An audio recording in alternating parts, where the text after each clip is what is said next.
Hello હાજી ભાઈ બોલો, શું પૂછવાનું છે? રમણીકભાઈ જી કોટડિયા. જી રમણીકભાઈ. હાજી. Hello sir. હાજી બોલો બોલો. જે એક જમીન હતી એમાં આપણે છે પોતાને તે અગાઉ કે ગીરો એન્ટ્રી જેવી નોંધ છે. શું થયેલું છે? ગીરો નોંધ છે. હા ગીરો નોંધ છે. દરઅસલ જે જાગીરદારો નાબૂદીની નોંધ છે ને એની અંદર જ એવું લખેલું છે કે ઈસમોને ગીરો આપેલી એટલે છે. તમારે ખરીદવી છે કે જે આપણે પોતાની જ છે પણ એના કશું કે આગળ થાય કે ના થાય એમ કહેવાય. ગીરો નોંધ તો તમારે રદ કરવી પડશે. હવે ગીરો કોઈ પ્રાઇવેટ વ્યક્તિનો છે કે સંસ્થાનો છે, મંડળી છે કે પ્રાઇવેટ વ્યક્તિનો છે. પ્રાઇવેટ વ્યક્તિને તમારે ગીરો માટે પકડવો પડે, ગોતવો પડે, અને ગોતી અને એની પાસેથી એનઓસી લખાવવું પડે. એટલે એનઓસી મંડળીની જેમ લેટર પેડ ઉપર લખી દે ન હાલે. એને 50 રૂપિયાના સ્ટેમ્પ ઉપર એફિડેવિટ કરીને લખવું પડે. બરાબર. કે ભાઈ મારે આ બાબતમાં કોઈ ગીરો હવે છે નહીં, અને એ વ્યક્તિ ગુજરી ગયા હોય તો એના વારસદારનો આંબો કરીને તમારે 300 રૂપિયાના સ્ટેમ્પ પર બધાને ભેગા કરીને કરવું પડી. તો અઘરો વિષય છે, કેમ કાઢશો તમે? મેં કીધું એ પદ્ધતિ તમને સાચી બતાવી દીધી કે ગીરોદારને ગોતવા પડે, એ લખી દે તો જ ગીરો નોંધ રિમૂવ થાય. એટલે નોંધ નીકળી તો ન જાય પણ નોંધની ઇફેક્ટ આવે કે હવે એમાંથી ગીરો મુક્તિ થઈ ગઈ એમ. Hello sir. હા મામલતદાર સાહેબ ને પૂછ્યું તો મેં બતાવ્યું મને કે તે આ નોંધમાં એવું છે ખરેખર નોંધ જે તે વખતે ખોટી પાડી છે કે જાગીરદારો નાબૂદ થાય તો એની છેડે પાછળ પછી જાગીરદારો જે ખેતર વાવતો એને નોમે થઈ જાય પણ નોંધ તો કાઢવી પડશે ને. મામલતદાર સાહેબે શું કીધું નોંધ કાઢવા માટે માર્ગદર્શન આપ્યું કાંઈ? મામલતદાર સાહેબ કે તો આ બધાના લોકોને તમારે બોલાવવા પડે. હા મેં કીધું એ જ થયું ને. તો બધા ભેગા કરવાની જરૂર નથી. જે તે જગ્યાએથી એફિડેવિટ કરાવી લો એટલે હાલે. એના માટે શું કરાય, પહેલા તમને રસ્તો બતાવું. ભેગા કોઈ દી જિંદગીમાં ન થાય. આપણી મિલકત હોય ને એટલે આપણે એનો આંબો કાઢવાનો, એડ્રેસ કાઢવાના, એ નોટરીને લઈને એની ઘરે જવાનું, ભલે ખર્ચો થાય. નોટરી લઈ લઈને હું લઈ લઈએ વિઝિટર ચાર્જ લઈને એક ની જગ્યાએ જવાનું. હવે આપણો નોટરી બધી જગ્યાએ ન ફેરવાય. બારગામ હોય તો ત્યાં લોકલ નોટરી મળી જાય આપણને, અને એક જ નોટરાઇઝેશન ની અંદર કરવું હોય તોય હાલે. એક નોટરી સિક્કો માર્યો, બીજો નોટરી એમાં સિક્કો મારે, ત્રીજો નોટરી એમાં સિક્કા મારે, બી ફોર મી કરીને. સમજાણું?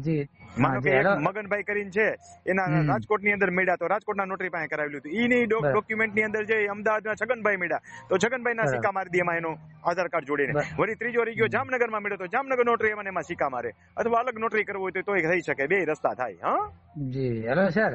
હા જે અંદર એ લોકો તો એક્સપાયર થઈ ગયા બધા, પણ એમના વારસદારો છે બરોબર, તો બધાને અલગ અલગ નોટરી કરવી પડે. એક ચાલે પણ અલગ અલગ વારસદાર હોય ને તો એક ભાઈના જેટલા છોકરાનું એક નોટરી કરાવી લેવાય, બીજા ભાઈના જેટલા છોકરાનું બીજું નોટરી કરાવી લેવાય. સમજ્યા? એટલે સમજાય કે આંબો બાકી એકે ચાલે, વ્યવસ્થિત આંબો કરીને કરો તો. હા કરવું પડશે તમારે, નહીં તો ગીરો નોંધ નીકળે નહીં. ઓકે સાંભળો, એક સૂચના મૂકું છું, તમે ખાલી સાંભળો. કોઈ પણ ખેડૂત મિત્રને મારો સંપર્ક કરવો હોય તો જૂના ઓડિયો મારા વાંચી લે, અથવા તો ડાયરેક્ટ જે ફોન કરે છે એકાદ ઓડિયો સાંભળીને એને હું જવાબ આપતો નથી એટલા માટે થઈને કે જે પૂરું માર્ગદર્શન લઈએ પછી એને કઈક પ્રશ્ન હોય તો પૂછે. એકાદ બે ખાલી ઓડિયા વાંચી સાંભળી અને પછી મને ફોન કરી એના પ્રશ્નો રહેવાના જ છે.